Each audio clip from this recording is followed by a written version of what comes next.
저는 경기도를 지원해서 올해 합격한 유문옥이라고 합니다. 저는 이번에 삼수로 합격을 했고요. 일단 영상을 보시는 모든 분들 먼저 감사하다는 말씀 드리고 싶습니다. 네, 그러면 조금이라도 제가 더 어떻게 공부를 했는지 간략하게 말씀을 드려보겠습니다. 이 영상을 보시고 저도 합격 영상을 많이 찾아봤지만 가장 중요한 건 모두 따라하지 않아도 괜찮다는 걸 꼭 기억하고 봐주시면 좋을 것 같습니다. 필요한 부분만 찾아서 들어주시면 좋을 것 같고요. 그래서 다들 조금 궁금해 하실 수도 있는 부분이 1차인 것 같아서 1차 시험 중에서 제가 어떻게 공부를 했는지부터 말씀드리겠습니다. 일단 1차 시험에서 가장 중요한 거는 초수분들 같은 경우에는 저 역시 학원 스케줄 그대로 따라 하셔도 괜찮다고 생각을 합니다. 저 역시 학원 스케줄 그대로 따라 했기 때문에 전혀 늦지 않다는 거 생각해 주셨으면 좋을 것 같고요. 혹시 저와 같이 삼수 혹은 재수이신 분들은 본인이 좀 부족한 부분이 있을 거예요. 다 아실 거니까 그거부터 먼저 하시는 것도 좋은 것 같습니다. 그래서 1차 시험에서는 오늘 제가 영역별로 말씀드리긴 할 건데요. 전반적으로 가장 중요한 세 가지 있습니다. 첫 번째는요, 자신의 약점을 반드시 알아야 한다라는 거고요. 두 번째는 자신의 약점을 알았으니까 크게 계획을 1년 그리고 분기 단위, 월 단위, 주 단위 이렇게 계획을 세우시면 좋을 것 같은데 저는 계획을 세울 때 시험 날을 기준으로 거꾸로 계획을 세웠습니다. 이렇게 하면 남들이 이거를 하니까 나는 이 달에 이걸 해야지. 이런 것보다는 나는 이게 부족하니까 내가 계획한 대로 이렇게 학습을 하면 나는 무조건 붙겠지. 라는 뭔가 좀 자신감도 생기기 때문에 혹시 계획을 짜실 때는 거꾸로 짜시는 게 좋을 것 같습니다. 그리고 마지막으로 세 번째는 각 학습을 할 때 자신만의 학습 목표를 만드는 것도 저는 좋은 것 같아요. 그래서 이거는 자세하게 영역별로 설명을 해보도록 하겠습니다. 첫 번째는 일반 영어인데요. 제가 가장 부족했던 부분입니다. 따라서 저는 아까 제가 목표를 세워야 한다고 했잖아요. 그래서 일반 영어의 목표는 일단 이론이랑 문제풀이 이렇게 두 가지로 항상 나눠서 공부를 했었습니다. 따라서 일반 영어의 이론 같은 경우에는 논리력인 거죠. 사실 저는 그 수아 선생님의 1월부터 끝까지 강의를 다 들었기 때문에 그 강의 순서에 따라서 논리력을 좀 더 기를 수 있도록 초점을 맞춰서 공부를 했고요. 그래서 이거는 좀 전반적으로 두 달씩 나누어서 그 계획을 제가 공부한 방법을 말씀드리면 사실 학원 진도랑 똑같기 때문에 대신 제가 어떻게 그걸 활용했는지를 조금 중점적으로 말씀드리겠습니다. 일단 1월부터 4월까지는 교수님 강의 계획표대로 논리력을 기를 수 있도록 노력했습니다. 저는 사실 일반 영어 글을 읽을 때 메인 아이디어나 이런 걸 굳이 찾아 읽어야 한다는 생각을 해본 적은 없어요. 네, 그래서 그거를 생각을 해본 적도 없고 그렇게 읽는 방법 자체를 아예 몰랐기 때문에 저는 1월부터 이제 4월까지 그 강의가 진행이 됩니다. 따라서 1월부터 4월까지는 인강 전에 문제 풀고 그다음 인강으로 문제를 이제 정답을 확인을 하겠죠. 확인을 할 때는 내가 어떤 부분에서 논리를 잘못 이해했는지를 반드시 체크하려고 노력했습니다. 그리고 이제 복습을 하게 될 텐데 인강을 복습을 할 때는 틀린 문제부터 항상 이게 약점을 결국에 보완하는 과정인 거죠. 항상 틀린 문제부터 봤고요. 사실 저희는 뭐 천재가 아닌 이상 한 번에 모든 강의를 이해하는 건 불가능에 가깝다고 생각합니다. 따라서 내가 강의를 들어도 이해가 안 되는 경우가 있더라도 다시 보면 이해되겠구나. 그러면 다시 한번 또 봐줍니다. 네, 계속 틀린 거는 내가 완벽하게 설명할 수 있을 때까지 봤던 것 같습니다. 그다음 5월, 6월 같은 경우에는 기출 강의가 진행이 되잖아요. 그러면 기출 역시 강의를 똑같은 방법으로 들으면서 저는 아침에 공부 시작하기 전에 서머리를 했습니다. 역시 서머리 역시 수아쌤 교재에 있는데요. 이 서머리는 모두 하진 않았고요. 저는 이제 긴 지문을 읽는 걸 좀 힘들어해서 긴 지문을 기준으로 서머리를 두 번씩 했습니다. 이거는 뭐 필요에 따라 활용하시면 될 것 같고요. 그리고 7, 8월에 저의 목표는 라이팅 세미나를 내가 좀 잘해보겠다라는 목표로 공부를 했습니다. 7, 8월부터 결국에 임용 스타일의 지문을 이제 모의고사로 내주시기 때문에 그걸 이제 모의고사를 치고요. 전 7, 8월에만 직강을 들었습니다. 나머지는 인강을 들었고요. 직강 가서 똑같이 시험을 치고 그 다음에 이제 학원에서는 그 시험을 치고 강의를 하기 전에 잠깐의 쉬는 시간이 있습니다. 그러면 이제 본인이 대략적으로 채점을 해서 내가 틀린 부분이 있을 거고 이거 내 생각이랑 그러니까 풀었을 때 생각이랑 달랐던 부분이 있을 수 있잖아요. 모범 답안에는. 그러면 그 부분을 따로 체크를 해줍니다. 쉬는 시간 동안. 그래서 그 부분을 중점적으로 강의를 들었습니다. 왜냐면 강의를 그냥 듣는 것보다는 항상 뭐든지 목적이나 학습 목표가 있으면 조금 더 그 부분에 집중해서 들을 수 있기 때문에 저는 그렇게 했습니다. 그리고 이제 모의고사가 끝나고 나면은 1형은 두 번에 걸쳐서 복습을 했습니다. 첫 번째는 독해만 복습을 했고요. 리라이팅 이때는 안 했습니다. 네, 그래서 라이팅 세미나 하기 전에는 독해를 위주로 저는 복습을 하고 모범 답안은 그냥 읽어봤습니다. 네, 그리고 나서 이제 보통 그 다음에 또 라이팅 세미나가 시작이 돼 있는데 라이팅 세미나를 할 때는 이제 키워드를 다 체크를 해서 내가 어떤 부분에서 감점이 있는지를 체크를 하고 리라이팅을 만족할 때까지 했습니다. 근데 모든 리라이팅을 하기엔 조금 시간이 부족할 수도 있어. 인력만 공부를 하는 게 아니니까. 그러면 역시나 우선순위를 세워서 제일 아무것도 모르겠다. 정말 4점 다 틀린 답안이 있을 거예요. 그러면 그 답안부터 그 리라이팅을 했고요. 그냥 조금 거의 답안이랑 거의 비슷하게 쓴 건 리라이팅을 하지는 않았습니다. 네. 일단 부족한 걸 위주로 리라이팅을 했고요. 그리고 특히 이거 문학은 또 따로 말씀드릴게요. 그리고 9월에서 11월까지는 저는 일반 영어나 다른 과목 모두 어떤 문제가 나와도 나는 다 푼다라고 하는 생각으로 공부를 했기 때문에 모든 구할 수 있는 모의고사를 구해서 다 봤습니다. 네, 이때는 리라이팅을 하지는 않았고요. 일단 독해의 논리적인 부분에서 틀린 부분이 어디 있는지를 중점적으로 보고 역시나 스터디원끼리 상호 채점을 하기 때문에 스터디원들이랑 의논해서 이 부분은 이렇게 해서 감점이다 라는 것 그런 거를 중점적으로 봤던 것 같습니다. 그래서 이렇게 일반 영어를 마쳤고요. 많은 제가 들은 질문 중에서 영어 기사 뭐 뉴욕타임즈 뭐 이런 영어 기사 있잖아요. 이걸 꼭 해야 하냐라고 질문을 하신 분도 계신데 저는 일단 한 번도 해본 적은 없습니다.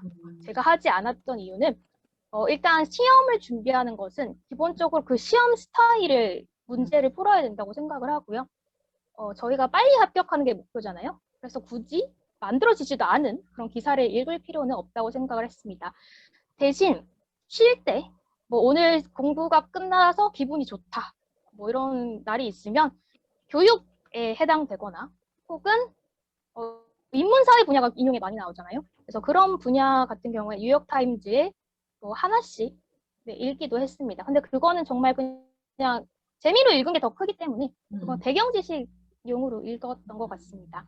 그러니까 문학 같은 경우에는 저는 따로 뭐 흔히 보는 뭐 사운드 센스라든지 뭐 되게 긴 뭐죠 소설책 이런 책들 모아놓은 거 있잖아요. 일단 그런 거 안 봤습니다. 근데 저는 그냥 빨리 붙어야겠다기 때문에 문제를 열심히 풀어야겠다라는 생각을 했고요. 똑같이 1월부터 수아 교수님 강의를 다 들었습니다. 11월까지. 그래서 뭐 역시나 1월부터 4월까지 복습 열심히 했고요. 5월부터 6월까지 기출에서 어떤 주제가 많이 나오는지도 체크하기도 했습니다. 특히 나오는 주제는 좀 정해져 있는 편이잖아요. 그래서 그거를 체크를 해서 문학을 볼 때는 개인적으로 문학 자체를 이해하기보다는 답만 적을 수 있으면 되니까 답을 보고 해당 주제에 많이 나오는 키워드를 정리하기도 했습니다. 뭐 예를 들어서 자연 굉장히 많이 나오죠. 자연 같은 경우에는 자연과 인간, 자연과 이렇게 뭐 도시 이런 대조를 하는 뭐 지문도 기출에 있었고, 아니면 자연 자체를 뭐 즐긴다, 어떤 뭐 관조적인 태도를 보이는 지문도 있었기 때문에 그러니까 그런 주제를 바탕으로 뭐 이런 키워드 좀 들어가야 될 것 같다 싶으면 엑셀에 그냥 타이핑 해놓고 들고 다니면서 본 것 같습니다. 그리고 이 방법은 계속 저 7, 8월 때, 9월, 11월 때 계속 했던 작업이고요. 그리고 나서 7, 8월부터 똑같이 라이팅 세미나 보고 역시 키워드를 정리 연습을 했고요. 문학은 일반 영어보다는 조금 더 풍부하게 적으려고 노력을 했습니다. 아무래도 저희가 그 작품 전체를 완벽하게 이해하고 답을 적긴 좀 힘들기 때문에 최대한 풍부하게 적기를 노력을 했고요. 9월, 11월 역시 최대한 다양한 문제를 보려고 노력했습니다. 특히 문학은 7, 8월부터 9월, 11월 모의고사 중에 7, 8월이 지나도 여전히 이 답을 정확히 적지 못하는 문제가 있습니다. 그러면 9월, 11월 혹은 내가 만족할 때까지 계속 본 것 같습니다. 그래서 저는 네, 딱히 뭔가 문학 작품을 뭐 공부하거나 줄거리를 찾아보거나 뭐 그런 건 하지 않았고요. 정말 문제만 잘 풀어야겠다. 정말 안 되면 나는 문학 빼고 다 맞겠다. 라는 전략으로 공부를 했습니다. 최소한 문학에서 실제 시험을 보실 때도 정말 4점 만점 답안을 적기 힘들 수는 있습니다. 가장 저는 적기 힘든 게 문학이라고 생각을 하는데요. 그러면 실제 상황에서도 나는 0.01점이라도 받아야지 라는 생각으로 조금이라도 신경 써서 적는 것도 하나의 전략이라고 생각을 했습니다. 여기까지가 일반 영어와 문학이었고요. 두 번째 같은 경우에는 연결론인데요. 영어 교육론 같은 경우에는 저는 삼수였기 때문에 아예 그 내용을 모르는 건 아니었습니다. 따라서 저는 최시원 교수님의 3, 4월 강의를 인강으로 빠르게 듣고 3, 4월 동안 매핑, 마인드맵이죠. 마인드맵으로 내용을 상기시키는 정도로 공부를 했습니다. 3, 4월에는. 따라서 예비 선생님 분들도 공부를 하실 때 기본서를 위주로 매핑을 하시는 방법도 저는 내용을 파악하는데 충분하다고 생각을 합니다. 그 교수님께서 충분히 매핑 자료를 잘 제시해 주시기 때문에 저는 따로 만들지는 않았고요. 그 매핑을 기준으로 네, 조금 부족하다, 뭐 제가 몰랐던 부분을 위주로 체크를 한다든지 그 자료를 가지고 공부를 했습니다. 5월, 6월은 기출 분석이죠. 저 역시 인강을 통해서 똑같이 기출 분석 진도를 맞춰서 들었고요. 대신 기출 분석할 때는 역시 두 가지를 목표로 해서 들었습니다. 첫 번째, 강의 전에 문제를 한번 풀어보고요. 틀린 거 맞는 거 이런 거 상관없이 그냥 풀어봅니다. 아, 이런 문제가 나왔구나 싶어서 그냥 이런 문제를 한번 풀어봤고요. 두 번째는 내용이죠. 저희가 알고 있는 이론이 어떻게 시험에 나오는지를 중점적으로 공부를 했습니다. 결국에는 시험을 잘 풀면 되는 것이기 때문에 내용을 많이 아는 것보다는 기출에 나오는 걸 많이 아는 게 중요하겠죠. 그래서 기출에 나오는 걸 예를 들어서 SLL 파트가 나온다고 하면 SLL 파트 중에 정말 짧은 시간인데 정말 기억은 잘 안 나네요, 벌써. 네, SLL 파트가 나온다면 뭐 theory 같은 거 있었죠. 뭐 모델 같은 거 interaction theory였나요? 뭐 그런 theory. 네, 그런 theory에서 뭐 어떤 문제가 나오는지, 뭐 전기를 기준으로 문제가 나오는지, 후기, 뭐 전기 후기는 어떻게 나오는지 이렇게 이론별로 나오는 그 물어보는 핵심이 기출을 보면 알 수 있습니다. 그래서 뭐 interaction hypothesis 같은 경우에는 뭐 negotiation of meaning을 통해서 뭐 초기에는 comprehensive input을 받는다. 그래서 영어를 잘 습득한다. 이걸 결국에는 물어보기 위해서 문제를 여러 가지로 변형을 하는 거다라고 생각을 했어요. 그래서 기출을 볼 때는 내용적으로 이 해당 이론이 어떻게 시험 문제로 나오는지를 집중적으로 보시면 훨씬 좋을 것 같습니다. 다들 기출을 보고 제가 많이 받은 질문 중에 하나가 단권화를 해야 하느냐, 혹은 서브노트를 만들어야 되느냐 굉장히 질문을 많이 받았었는데요. 그건 사람 스타일에 따라 다르긴 한데 저는 안 만들긴 했습니다. 저는 뭐 노트 정리 같은 걸 잘 못하는 스타일이기도 하고요. 그 정리할 시간에 그냥 한 번 더 보자라는 주의이기 때문에 저는 그냥 한 번 보고 모르는 것만 포스트잇에 붙여서 그냥 여러 군데 붙여서 보고 자주 보고 다녔던 것 같습니다. 그다음에 7, 8월부터 9월, 11월은 모든 과목이 다 내가 답을 잘 쓰는 것을 목표로 해야겠다라고 공부를 했기 때문에 역시 7, 8월에도 모의고사 보고 리라이팅을 했고요. 그리고 9월에서 11월에는 더 많은 모의고사를 보고요. 리라이팅은 조금 줄이고 다양한 유형에도 대처할 수 있는 것을 목표로 역시 공부를 했었습니다. 여기까지가 연결론이었고요. 마지막으로 영어학 같은 경우에는 이거는 조금 스타일이 가장 많이 다를 수 있는 분야라고 개인적으로 생각을 합니다. 저 같은 경우에는 우선 스타일을 먼저 말씀을 드리면요. 서브노트 같은 거는 만들지 않는 스타일입니다. 그리고 목차를 기준으로 공부를 하는 걸 좋아하는 스타일이고요. 그리고 응용력이 부족한 스타일입니다. 따라서 이런 분들에게 조금 더 도움이 될 거라고 생각을 하고요.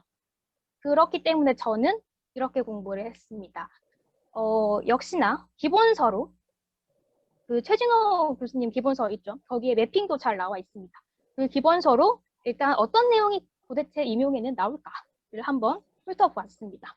역시 좀 삼수라서 물론 내용을 알고는 있지만 제가 알고 있는 체계와 교수님께서 정리한 체계는 다를 수 있습니다. 그리고 저 역시 그걸 많이 느꼈고요. 그래서 그 교재를 바탕으로 각 영역별로 이제 어떤 단원 혹은 어떤 문제가 출제가 되는지를 봤습니다.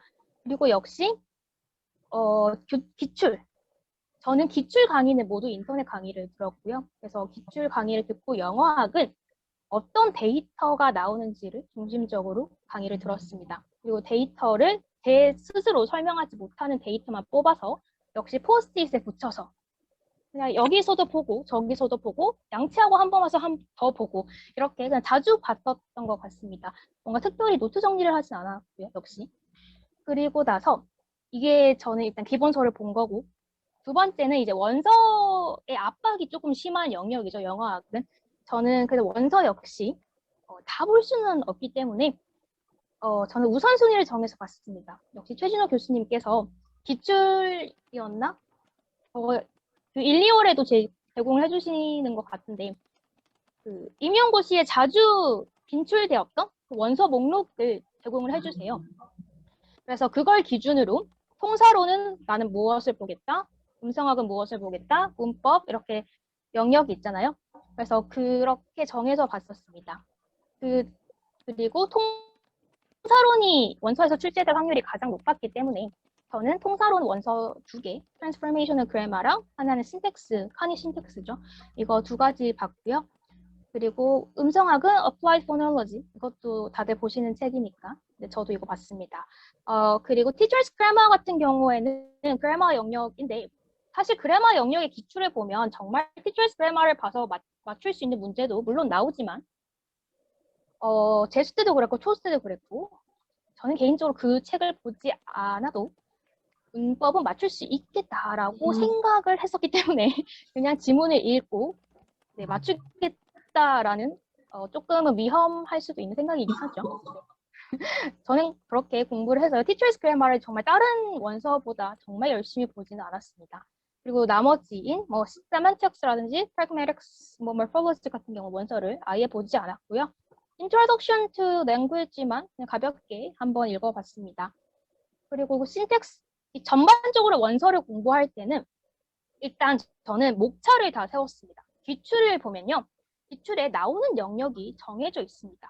저희는 학문을 할 것이 아니라 시험을 붙을 것이기 때문에 저는 기출에 나오는 그 목차를 기준으로 다 목차를 만들어서 원서를 봤었고 아까 말씀드렸다시피 포스트잇을 이용해서 모르는 데이터만 적어서 다녔던 것 같습니다.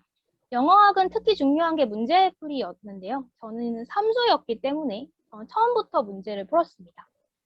뭐 작년에 봤던 모의고사를 활용을 해서 하루에 2문제씩 6월달까지 풀었고요. 7, 8월달에는 그 학원에서 모의고사 본 거에 더해서 한 문제 더 풀었습니다. 역시 7, 8월에는 4문제씩 하루에 풀었습니다. 9월, 11월에는 제가 구할 수 있는 모의고사는 다 풀었습니다. 역시 영어학은 답을 적는 것보다는 어떻게 푸는 게 더 중요한 영역이기도 하고요. 답을 적는 게 좀 중요했던 영역은 통사론이었던 것 같습니다. 통사론은 논리가 빠지면 그 키워드 감점이 일어나는 영역인 것 같아서 통사론 답을 적을 때, 특히 라이팅 세미나를 할 때 통사론을 중점적으로 라이팅 세미나를 했었습니다. 그리고 라이팅 세미나는 개인적으로 그 본인 라이팅 세미나를 가기 전에 혹은 인터넷 강의를 듣기 전에 무작정 듣기보다는 역시 일단 본인 답안과 모범 답안을 한번 비교를 해보고 이 키워드가 왜 들어가야 되는지 모르겠다라고 하는 부분은 따로 메모를 해서 들었고요. 그리고 라이팅 세미나 저는 직강을 다녔는데 첨삭된 것을 받을 수가 있었습니다. 이게 가장 장점인데요. 첨삭된 것을 기준으로 제가 채점했던 것과 첨삭이 다를 수 있어서 그럼 이 부분은 왜 감점인지, 이 부분은 왜 감점이 되지 않았는지 헷갈리는 것이 있으면 작은 것이라도 반드시 확인하도록 노력을 했습니다. 네, 이렇게 전공 공부를 했었습니다. 2차 같은 경우에는 제가 점수가 다른 분들보다 막 그렇게 높은 편은 아니라서 조금 제가 이렇게 했으면 높았겠다라고 하는 부분을 좀 중점적으로 말씀드리겠습니다. 저의 2차 같은 경우에는 수업 실험과 수업 나눔은 조금 낮은 편에 속한다고 개인적으로 생각을 하고요. 혹은 비슷하거나. 네. 근데 면접 같은 경우에는 수업 실험과 나눔보다는 조금 점수가 높은 편에 속한다고 생각합니다. 따라서 수업 실험과 수업 나눔 같은 경우에는 제가 만약 다시 시험을 친다면 일단 12월 같은 경우에는 역시 인터넷 강의를 통해서 네, 여기 최수아 교수님이 아니죠. 최시원 교수님의 인터넷 강의를 통해서 죄송합니다. 최시원 교수님의 인터넷 강의를 통해서 일단 수업 실현 같은 경우에는 그 유형이 있습니다. 뭐 라이팅 같은 경우에 모델 라이팅이 나오면 뭐 이렇게 해야겠다. 이런 유형들이 다 있습니다. 기출을 보면. 그래서 기출 기준으로 유형별로 어떻게 수업을 해야 할지에 초점을 두고 봤었습니다. 그래서 모의고사를 12월부터 보기보다는 제 생각에는 기출을 기준으로 어떤 유형이 나오고 그걸 어떻게 대처를 할 것인지 한번 스크립트를 짜보는 게 도움이 될 거라고 생각을 합니다. 저는 스크립트를 짤 때는 일단 3개년, 최신 3개년 정도는 전체적으로 다 짜봤고요. 제가 좀 부족한 영역이 특히 뭐 라이팅이라든지 그런 부족한 영역들이 있었습니다. 그런 부족한 영역들만 쭉 봐서 스크립트를 따로 작성해 보기도 했습니다. 그리고 수업 나눔, 경기도 같은 경우에는 수업 나눔이라고 하는 게 있는데요. 수업 나눔은 저는 특별한 것보다는 정말 내 수업에 대해서 솔직한 것이 가장 최선의 정답이라고 생각을 합니다. 물론 만능 답안을 만드는 것도 필요하지만 만능 답안과 비교해서 그 당시에 최선의 정답이 있다면 최선의 정답을 하는 게 좋다고 생각을 하는 영역이고요. 수업 실현을 할 때 수업 나눔을 반영해서 경기도는 짜는 것이 필요하다고 생각을 합니다. 그리고 굉장히 2차 준비할 때도 고민을 많이 했고 이거는 선생님들마다 의견이 좀 다른 부분인데 수업 나눔 때문에 수업 장치를 많이 만들어야 하냐라고 굉장히 논란이라든지 다른 의견을 가진다고 생각을 합니다. 저는 개인적으로 만들지 않아도 된다라고 생각을 합니다. 그 이유는 수업 장치를 만드는 것은 결국에는 경기도가 지향하는 배움 중심 수업이라고 하는 걸 구현하기 위함인데요. 배움 중심 수업이란 수업 장치가 아닌 교사의 발문을 통해서 충분히 드러난다고 생각을 합니다. 따라서 조금 더 상호작용하는 모습을 많이 보이면 경기도는 수업 실현에서 플러스 점수를 받는다고 생각을 하는데요. 상호작용은 교사의 발문을 어떻게 조금 더 학생들을 위한 발문인지 고민을 12월에 같이 스크립트를 짜주면서 생각을 해보시면 좋을 것 같습니다. 예를 들어서 저는 학생들의 발표를 했다고 치면 반응을 할 때도 혹은 학생들의 대답을 좀 기다릴 때 그럴 때 나이스, 정말 잘했어, 이런 칭찬보다는 학생들이 우물쭈물한 다음에 take your time, 이런 괜찮아, 이런 말을 하거나 혹은 미스테이크를 만들었을 때 don't worry about it, we are here to learn, 이런 조금 더 학생들을 생각하는 측면에서 발문을 하려고 노력을 했었습니다. 여기까지 수업 실현과 그리고 1월에는 모의고사를 많이 풀었고요. 피드백을 통해서 약점을 보완하는 시간을 지속적으로 가졌었습니다. 면접 같은 경우에는 경기도는 다른 시도보다 시책이 조금 강한 시도에 속합니다. 하지만 제가 이 두 번의 2차 시험을 쳤는데 20학년도, 21학년도 모두 일반적인 학교 상황의 문제가 일반적인 학교 상황의 문제가 나왔었습니다. 따라서 12월에는 역시 경기도 기출 다 보시고 다른 시도의 기출도 모두 보시는 것을 추천드립니다. 정말 시간이 없다면 다른 시도 중에 저는 평가원을 보면 가장 최신 유형의 경기도 면접 문제와 유사하다고 생각을 했습니다. 그리고 1월에는 역시 하나의 면접책을 지정해서 다른 스터디도 했고요. 그리고 최시환 교수님의 피드백을 통해서 역시 피드백으로 면접을 고쳐나가는 것을 계속했습니다. 물론 시책 공부도 경기도이기 때문에 계속했지만 시책 같은 경우에는 내가 정말 이걸 달달달 외워서 이 정책을 소개하겠다라기보다는 내가 이 정책이 있으면 교실에서 어떻게 활용하겠다를 중점적으로 보시면 조금 더 활용하기 좋을 것 같습니다. 네, 여기까지 2차 준비했던 부분입니다.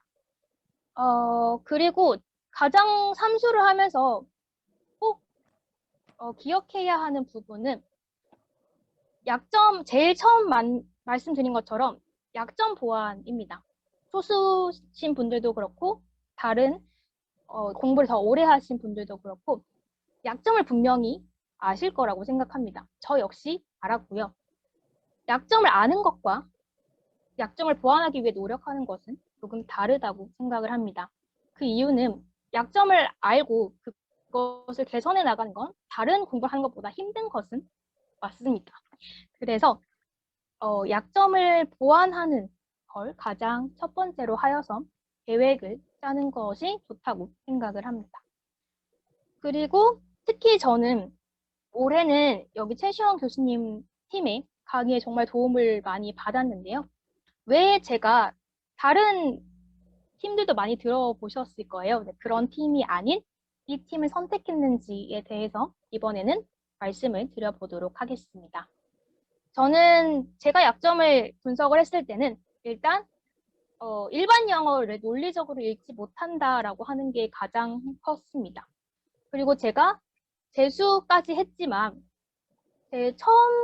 처음에는 연결론을 저는 혼자 재수까지는 공부를 했었습니다. 학교에서 수업 들은 거 이렇게 해서. 그런데 조금 체계가 없다라고 느껴서 조금 체계가 잡힌 공부를 해야겠다라고 생각을 해서 해당 팀을 먼저 선택을 하게 되었습니다. 그리고 가장 중요했던 것은 7, 8월부터 9월, 11월까지 라이팅 세미나라고 하는 게 있습니다. 제 생각에는 이 팀 교수님 분들의 가장 장점이라고 생각을 하는데요.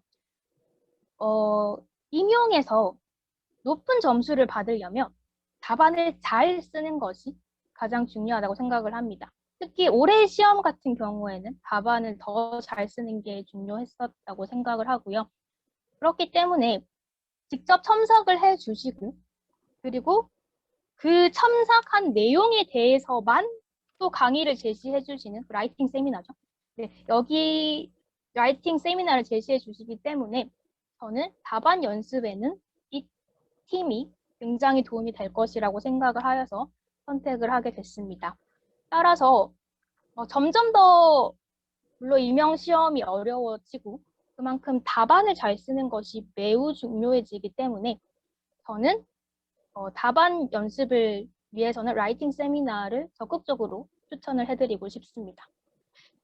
그리고 되게 도움을 많이 받았던 것 중에 하나는 이런 강의적인 부분도 물론 도움을 많이 받았지만 제가 이렇게 상담이나 공부를 어떻게 하는지 모르겠을 때도 분명히 있을 것입니다. 그럴 때에는 연락을 드리면 정말 하나하나 정말 학교 선생님처럼 굉장히 자세하게 상담을 해주셔서 저는 공부에서 길을 잃는다라는 순간이 꼭 있을 것이라고 생각을 하는데 그 순간을 벗어나는 데 도움이 많이 됐습니다. 그래서 혹시 저와 같은 생각을 가지시고 계신 예비 선생님들께서는 네, 해당 팀의 강의를 도움을 받는 것도 저는 개인적으로 추천하는 바입니다. 우선 준비하면서 가장 많이 했던 생각 중에 하나는 이렇게 해서 될까라는 생각도 굉장히 많이 했었습니다. 저는 3번 시험을 쳤기 때문에 결국에는 2번을 실패 아닌 실패를 했다고 볼 수 있습니다. 결국엔 그렇지만 조금 더 본인의 약점에 집중을 하고 자기 자신에만 집중을 한다면 분명히 다음에는 선생님들의 차례일 것이라고 저는 생각을 합니다. 저희가 잊기 쉬운 것 중에 하나가 저 역시 그랬듯이 내용만 공부하는 것입니다. 즉, 공부를 할 때는 공부하는 방법을 공부해야 합니다. 따라서 제가 삼수에서 가장 달랐던 것 중에 하나는 공부하는 방법을 공부하는 것입니다. 구체적으로는 기출문제를 분석할 때도 단순히 내용만 분석하는 것이 아니라 해당 목차에 어떤 부분이 나오는지 공부해야겠다. 이런 공부 방법 혹은 자신에게는 서브노트를 만드는 게 좋은지 혹은 자신의 응용력이 부족한 스타일인지 등의 본인 스타일에 맞는 공부 방법을 반드시 공부해야 된다고 생각합니다. 그래서 개인적으로 도움을 받은 것은 제가 직접적으로 뭐 양해를 구한 건 아니라서 실명을 말씀드릴 수는 없지만 유튜브에 변호사 공부법 같이 공부법 영상을 이렇게 검색을 하시면 다양한 공부법 영상이 나옵니다. 그래서 본인에게 맞는 걸 선택을 하셔서 시간이 지금은 조금은 있으니까 초반에는 공부법을 한번 공부해 보는 것도 좋다고 생각을 합니다. 그래서 왜냐하면 공부를 계속 하다 보면 공부를 하고 있는 내 자신에 도취될 때가 있습니다. 저는 있었습니다. 그래서 그냥 그것이 뿌듯했기 때문에 그렇지만 시험을 붙기 위한 공부는 반드시 내가 시험을 기준으로 정확하게 맞는 방향을 가고 있는가를 점검할 필요가 있다고 생각을 합니다. 따라서 저는 보통 2달 단위로 공부법 영상을 시청을 하면서 다음에는 어떤 자세로 공부를 해야 되는지, 어떤 전략을 쓸 건지 등을 계속 공부를 했던 것 같습니다. 예비 선생님들도 역시 자신에게 맞는 공부법을 이미 아시는 분도 계실 거고 혹은 아직까지 그런 생각을 하지 못했던 분도 계실 겁니다. 그래서 저는 공부법을 공부하는 것도 추천을 드리고 싶습니다. 굉장히 횡설수설한 부분도 많았고요. 많은 걸 하다 보니 조금 버벅거리는 부분도 분명히 있었을 것입니다. 일단 그렇지만 영상을 시청해 주셔서 정말 감사드리고요. 올해 역시 코로나 때문에 더 힘든 공부 환경이겠지만 언제나 선생님들을 응원하겠습니다. 감사합니다.